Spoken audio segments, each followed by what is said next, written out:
अस्सलाम वालेकुम dear students, how are you. उम्मीद है कि सब खैरियत से होंगे।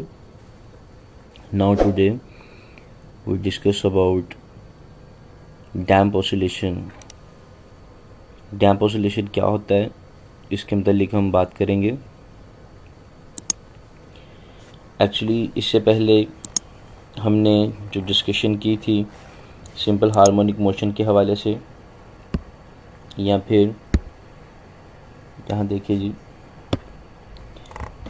सिंपल हार्मोनिक मोशन में जो भी डिस्कशन हमारी चली थी इससे पहले, उस डिस्कशन में हमने बात की थी एक ऐसे सिस्टम के मतलब जो बेसिकली क्या था, ऐसा सिस्टम था जिसमें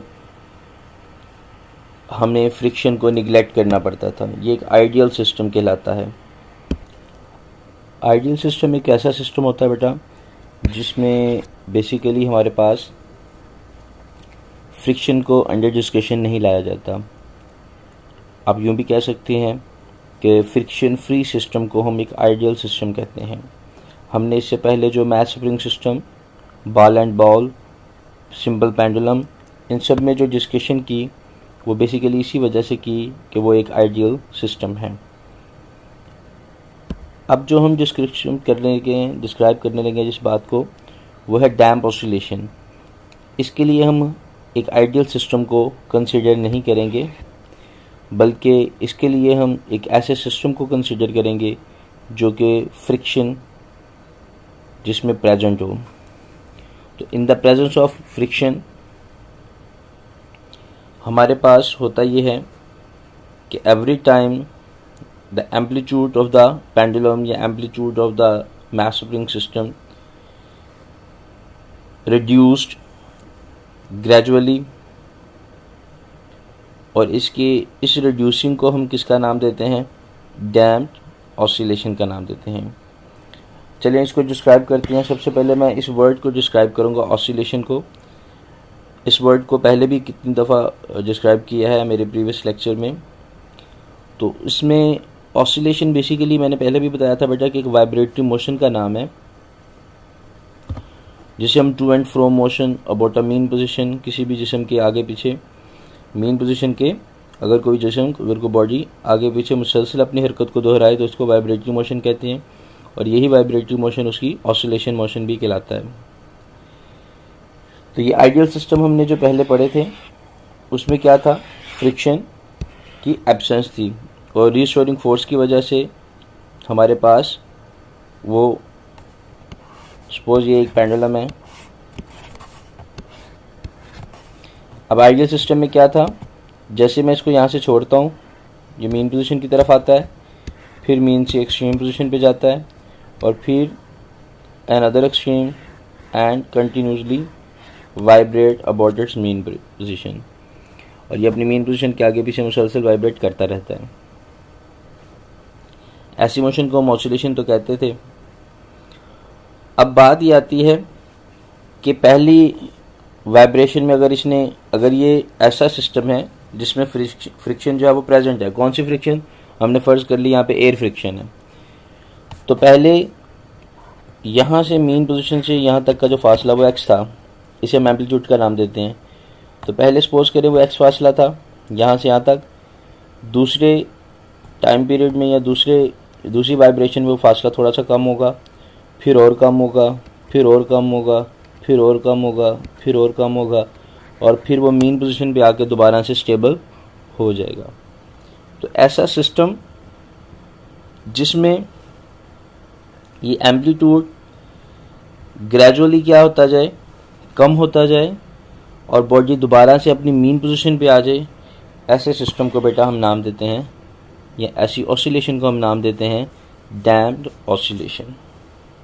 इससे पहले जो हमने ऑसिलेशन पढ़ी उसमें ये कभी भी रुकता नहीं है, ये अपनी मीन पोजीशन के आगे पीछे वाइब्रेट करता रहता है, क्योंकि वो क्या था, एक आइडियल सिस्टम था जिसमें फ्रिक्शन प्रेजेंट नहीं थी।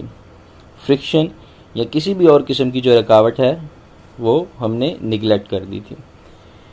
हमारी अर्थ पे क्योंकि ऐसा सिस्टम तो पॉसिबल है नहीं, तो इसलिए हमें इसे आइडियल खुद सपोज करना पड़ता था।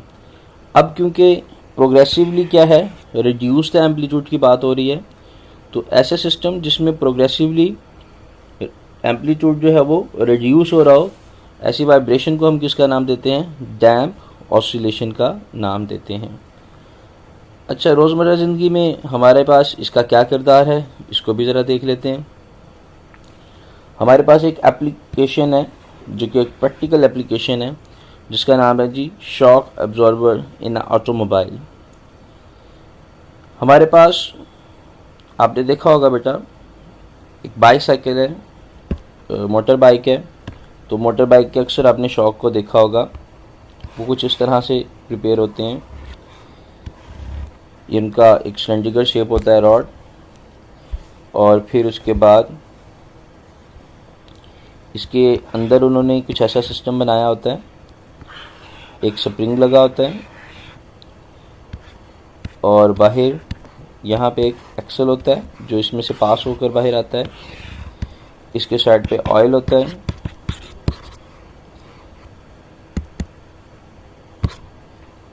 और इसके बिल्कुल नीचे बड़ी रफ सी डायग्राम बना रहा हूँ सिर्फ आपको आइडिया देने के लिए। यहाँ पे एक टायर लगा होता है। जैसे कोई जंप आता है, व्हाट विल हैपन, क्या होता है जी, ये जो हैं ये प्रेस हो जाते हैं, ये स्प्रिंग प्रेस हो जाता है। प्रेस होने के बाद फिर से एक्सपैंड होता है, फिर प्रेस होता है, फिर एक्सपैंड होता है, और इस तरह से ग्रेजुअली पहले जो इसका एम्पलीट्यूड होता है वो लास्ट सपोज यहाँ से यहाँ तक होता है, फिर इसका एम्पलीट्यूड उससे थोड़ा सा कम लेवल पे आ जाता है, फिर उससे कम, फिर उससे कम, और फिर उससे भी कम, और एम्पलीट्यूड कम होते होते आलमोस्ट मेन पोजीशन पे वापस आ जाता है जिस पोजीशन पे ये पहले था। इसका हमें क्या फ़ायदा है, एक्चुअली किसी भी बम्प्स की वजह से या किसी भी हर्डल्स की वजह से जब गाड़ी उसमें से गुज़रती है तो एक झड़क सी महसूस होती है, जिससे अक्सर आपने, वैसे मैं अगर आपकी इन डेली लाइफ की एग्जांपल दूं तो जैसे हमारे पास आजकल चिंची रिक्शे हैं बेटा, या दूसरे वो रिक्शे जिनके नीचे कमानियाँ लगी होती हैं, इस तरह के सिस्टम नहीं हैं। जब वो किसी जंपे से गुजरते हैं, बम में से गुजरते हैं, तो हमें अच्छा खासा झटका लगता है, हमारी कमर भी दर्द होती है, ठीक है, हमारा पूरा बॉडी स्ट्रक्चर एक दफ़ा हिल जाता है। तो इस तरह के सिस्टम में क्या होता है, बेसिकली आपको एक स्मूथनेस फील होती है, और बग़ैर किसी डिस्टर्बेंस के, बग़ैर किसी पेनफुल जो है वो झड़क के आप आसानी से वहाँ से उस बम से भी गुजर जाते हैं। ये जो स्प्रिंग सिस्टम है ये बेसिकली उसको क्या करता है, कवर अप कर लेता है, और इस तरह से कवर अप करता है कि वो हमें महसूस नहीं होता। जितनी भी लग्जरी गाड़ियाँ हैं उनमें मोस्टली ये सिस्टम बनाए गए हैं, और इसकी वजह से उनमें जो जंपिंग की वजह से पैदा होने वाली परेशानियाँ उसको दूर किया गया है। मैं अगर इसकी वेव मोशन की डायग्राम बनाऊँ तो आलमोस्ट वो इस तरह से बनेगी। पहले ये मैक्सिमम एम्पलीट्यूड, फिर उससे कम, फिर उससे कम, फिर उससे कम, और फिर आलमोस्ट वो मेन पोजीशन पे आ जाता है। तो ऐसी वाइब्रेटरी मोशंस को हम किसका नाम देते हैं, डैम्प ऑसिलेशन का नाम देते हैं। यहाँ पे उसने एप्लीकेशन में दिखाया भी हुआ है, ये इसकी वेव डायग्राम है जिसमें एवरी टाइम क्या है, एम्पलीट्यूड डिक्रीज़ हो रहा है। यहाँ से आपको नज़र आ भी रहा है ये डिक्रीज़ होते हुए, ये फर्स्ट एम्पलीट्यूड यहाँ पे, फिर इधर, फिर, और इसकी एग्जांपल उसने नीचे यहाँ पे ये जो पैराग्राफ है इसमें जो एग्जांपल दिया वो इस शॉक ऑब्जर्वर की दी है। यहाँ पे आप देखें कि इसके इर्द गिर्द ये क्या लगा हुआ है, एक स्प्रिंग सिस्टम लगा हुआ है। ये सारी इस साइड पे देख सकते हैं आप, यहाँ पे उसने डॉटेड से इस डायग्राम को बनाया हुआ है। जबकि इसके इनसाइड जो रॉड है वो बेसिकली किस फॉर्म में है, उसमें ये एक छोटा सा होलो सरफेस सिलेंडर है जिसके अंदर ऑयल फिल किया हुआ है लिक्विड फॉर्म में, और उसके ऊपर ये एक छोटा सा पिस्टन है। ये पिस्टन क्या करता है, अप एंड डाउन मूव करता है। इस पिस्टन के अप एंड डाउन मूव करने से, इस पिस्टन के अप एंड डाउन मूव करने से वो जो बम्प्स के साथ पैदा होने वाली जो वाइब्रेशन है वो वायलेंटली क्या हो जाती है, कम हो जाती है। और इस तरह से हम बड़ी स्मूथनेस के साथ उस काइनेटिक एनर्जी को, actually the motion of the compress and rarefaction spring, यानी कि स्प्रिंग के अंदर जो कंप्रेशन और रेयरफेक्शन प्रोड्यूस होता है, ठीक है, दबाव और खुलाव, उसकी वजह से जो काइनेटिक एनर्जी की वजह से जो प्रोड्यूस होता है, ये उस एनर्जी को कन्वर्ट कर देता है किसमें, हीट एनर्जी में। किसमें कन्वर्ट कर देता है बेटा, ये उसको एनर्जी को हीट एनर्जी में कन्वर्ट कर देता है, जो कि ऑयल जो है वो अपने अंदर एब्जॉर्ब कर लेता है और फिर उसको रिलीज़ कर देता है हमारे एटमॉस्फेयर में भी, और आहिस्ता आहिस्ता उसकी जो वैल्यू है वो रिड्यूस होना शुरू हो जाती है। ठीक है, यही सारी बातें इस पैराग्राफ में लिखी हुई हैं और इसे हम नाम देते हैं बेटा डैम्प ऑसिलेशन। ये उसकी डेफिनेशन भी आ गई यहाँ पे। तो क्या है डेफिनेशन इसकी, the oscillation of a system, किसी सिस्टम की वो oscillation in the presence of the some resistive forces, जो किसी रेजिस्टिव रुकावटी कुव्वतों की प्रेजेंस में, मौजूदगी में हो। ऐसी ऑसिलेशन, किसी सिस्टम की ऐसी ऑसिलेशन जो किसी रुकावटी फोर्सेस की मौजूदगी में हो, उसे हम डैम्प ऑसिलेशन का नाम देते हैं।